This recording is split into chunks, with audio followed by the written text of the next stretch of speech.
Hi students, welcome to this first e-lecture on Final Accounts chapter adjustments. This e-lecture delivered by me, Raja, Chartered Accountant. Students, in this session we are going to cover what is Final Accounts, what are adjustments and adjustment entries, and how to pass adjustment entries for various adjustments. Let's get started. What is Final Accounts? So before answering that, let us answer ourselves a fundamental question as to why every company prepare accounts. See, the companies prepare accounts for one fundamental reason, that is to know whether they are making profit or suffering loss. And the other fundamental reason is to know what is their financial position. And how the company will get to know about this profit or loss and the financial position? Only when it prepare two statements. The statement 1 is called profit and loss account, and the statement 2 is called balance sheet. So the companies prepare accounts for two reasons. One is to know whether they are making profit or loss. The other one is to know their financial position, and that would be possible only if the company prepares a statement of P&L account and balance sheet. And when this P&L and balance sheet is prepared, it is after passing through various stages of accounting. So what are the stages of accounting? One, the transaction takes place. That is number 1. From that, vouchers will be prepared. So that is number 2. From there, entries will be passed. That is number 3. Then postings in ledgers will take place. So that is number 4. 5. Trial balance will be prepared. That is number 5.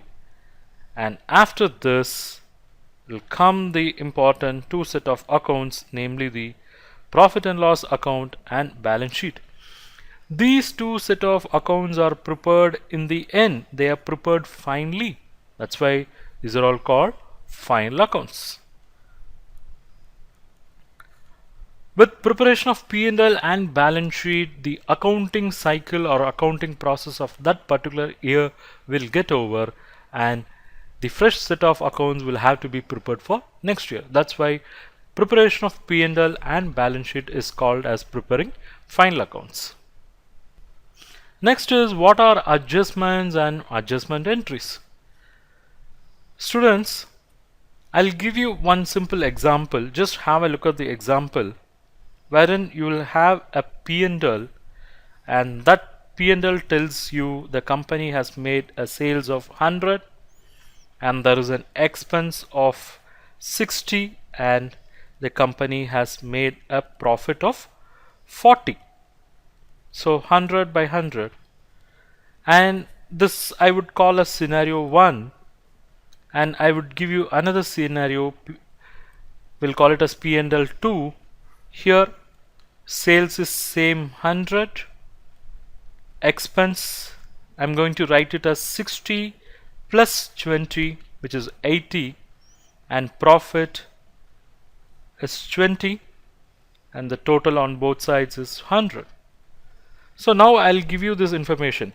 In scenario 1, the company has written expense as 60. It is because the company has also incurred some expense on salary to the extent of 20, but since the company has not paid the salary, it has not accounted, so it has written expense only as 60.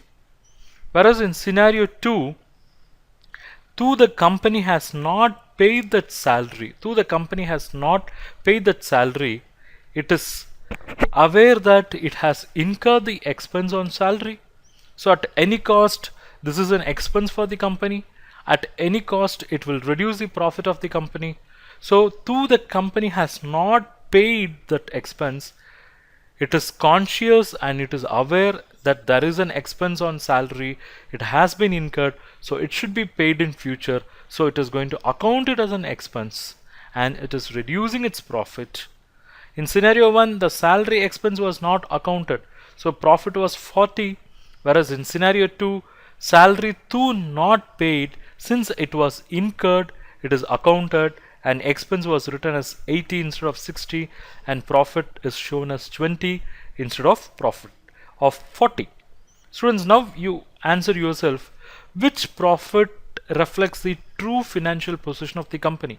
Is it profit in scenario 1 or is it profit in scenario 2? What are we interested about the profit? We want to know what is the true profit of the company. If we look at the P&L 1 scenario, the user of the financial statement will get misguided on looking at the profit of 40, whereas the actual profit of the company is only 20, because we know there is a salary of 20 which was not paid by the company. So real profit of the company is only 20. So the meaningful evaluation of scenario 1 and 2 will tell us the true and fair profit of the company is only scenario 2 profit, that is 20, and not scenario 1 profit. And how we got the true and fair profit in scenario 2? By making some adjustment in expense. What is the adjustment? We have added 20 rupees with the expense of 60, so that expense has become 80 against 60 in scenario 1. And this modification or this addition or this adjustment was possible by making adjustment to the final accounts by passing some entries which are called as adjustment entries. So student, understand the concept behind adjustment entries. Adjustment entries are those entries which are passed to bring out the true and fair view of the accounts of the company. Fine, we'll get started, or we'll see what are the various adjustment entries. See, on the screen you could see some 8 adjustment entries, starting from closing stock to interest on loan, and in the next screen you are going to see some another 6 adjustment entries. So this chapter on final accounts adjustment revolves around all these adjustment entries. We are going to see what is the effect of these adjustment entries, how it is going to figure in P&L, how it is going to figure in balance sheet. So it's going to be quite interesting chapter. We'll get started with each and every adjustments. Students, our first adjustment is closing stock. So to understand the concept very clearly, I have given the example to see what is the effect of this closing stock in the accounts. So just read the question. The value of closing stock shown outside the trial balance on 31/3/2014 is rupees 5 lakhs. So what is the impact of this adjustment? Like any accounting entry, adjustment entries will also have two effects. So one account should be debited, one should be credited. So what will be the effect of closing stock? We'll see. Closing stock, see first question, why closing stock is outside the trial balance? It's for simple reason, stocks requires valuation. So stocks should be valued. And what is the valuation for stock? Probably it would be advanced for you at this stage, but in your 1 mark question you would be writing stock should be valued at cost or market price, whichever is lower. So this valuation has to be done. We have to see what is the cost price of the stock. We have to see what is the market price of the stock, and we have to select only the lowest of that value into the final accounts, and that would be possible only if this valuation is outside the trial balance. Okay, so in question we always assume that the valued figure is given to us for answering. Okay, yeah, so now we'll get started. So what is going to be the effect of this closing stock as an adjustment? We'll have it in next page. Students, closing stock will have two effects. The first effect will be in profit and loss account, or I would even say trading account. So the first effect will be on credit side of trading account. We'll write by closing stock, and what is the amount? The amount is 5 lakhs. And what is the another effect for this transaction? It's going to be on the balance sheet. Balance sheet on the asset side will write closing stock is 5 lakhs. So students, the effect of closing stock on accounts is it will find a place on the credit side of the trading account, and simultaneously it will find a place on the asset side of the balance sheet. So simple, the entry will be closing stock account debit. How much?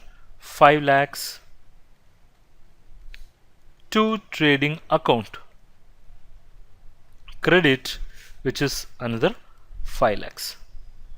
Students, now let me ask you a simple question. Why it is on the credit side and why it is on the asset side? Why closing stock, which is not an income, is shown on the credit side of trading account, and why a stock is shown on the asset side of the balance sheet? Students, for this we should go into the fundamentals of accountancy. Fundamentals of accountancy revolves around various concepts, and in that one of the important concept is matching concept. What does the matching concept says? Matching concept says all the incomes should be matched with the expenses. All the income should be matched with the expenses. What it has to do with the closing stock? Students, listen carefully. I'll give you a simple example. A company has purchased goods for 100 rupees. Okay, so its purchases. So I'm preparing a small trading account now. A company purchased goods for 100 rupees. So its purchases. Okay, and the company wants to sell entire 100 rupees worth of goods, but it couldn't. So out of 100, it has sold only 70 worth goods with a profit margin of 10 rupees. So it was sold at 80 rupees. So the company writes here, by sales 80 rupees. But when you look at the accounts, you have on the expense side purchases 100, on the income side sales 80. So it means the company has an expense of 100, sales of 80, there is a loss of 20. But your common sense says, no, that cannot be loss, because this guy has sold 70 rupees worth of goods with 10 rupees profit at 80. He has made actually a profit of how much? 10 rupees. But how can account show loss of 20? It is because what was happened is we have written entire purchases as expenses, whereas sales is only for how much? Sales is only for 70 rupees. 10 rupees is the profit. So the sales figure of 80 basically includes 70 plus 10. So what does it mean? Company out of 100 rupees, it has sold 70, still it has 30 on hand as stock. So if this 30 is subtracted from purchases, then on the debit side we'll have only 70, on credit side we'll have 80, so we can get the real profit of 10 rupees. So instead of subtracting from purchases of 100, we can write on the credit side by stock how much? It is 30. So now this question of loss is not going to arise, because now you have on the debit side 100, on the credit side we have 110. So 110 on credit side, 100 on debit side, so there is a profit of 10 rupees. So now it matches with our common sense. Our common sense said this company has made a profit of 10 rupees, but how come the accounts are showing a loss of 20? It's because the stock which was unsold was not accounted. Now we have accounted the unsold stock by following matching concept. So by writing the stock on credit side of P&L, we are not adding a new income. Actually, we are subtracting it from expense. We are not adding a new income. We are subtracting it from expense, so that we are comparing only the sales of that particular expense. When we are talking about sales of 80, we should compare its expense of 70 only. And how that was made possible? 100 minus 30, 70. So 70 is compared with 80. So we have a profit of 10. Fine. So it is for this reason this closing stock is shown on the credit side of the trading account. But next question is, why it is shown on the balance sheet? Yeah, we can understand the logic that it is reducing the expenses. So instead of subtracting, we have shown it on credit side of P&L. But what is the logic in showing it in asset side as closing stock? Students, understand any expense which is going to give future benefit, any expense which will give future benefit will be called as asset, right? And any expense where the benefit will be consumed within 1 year, or I would say within accounting period, will be called as revenue expense. So in our example itself, the company has purchased goods for 100 rupees. Out of 100, 70 is consumed within the year. So this 70 is an expense, whereas 30 is not consumed. 30 will be consumed in future. So it will be sold in future. There will be a sale in future. There will be a profit in future. So this gives future benefit. So hence it is an asset. Any cash outflow, any expenditure which gives future benefit is an asset. So this 30 is an asset. So it is for that reason this 30 is shown on the asset side. Students, understand the logic behind the treatment. Don't go or don't get bogged down by the rule. Understand the logic. It is for this reason closing stock is shown as asset in the balance sheet.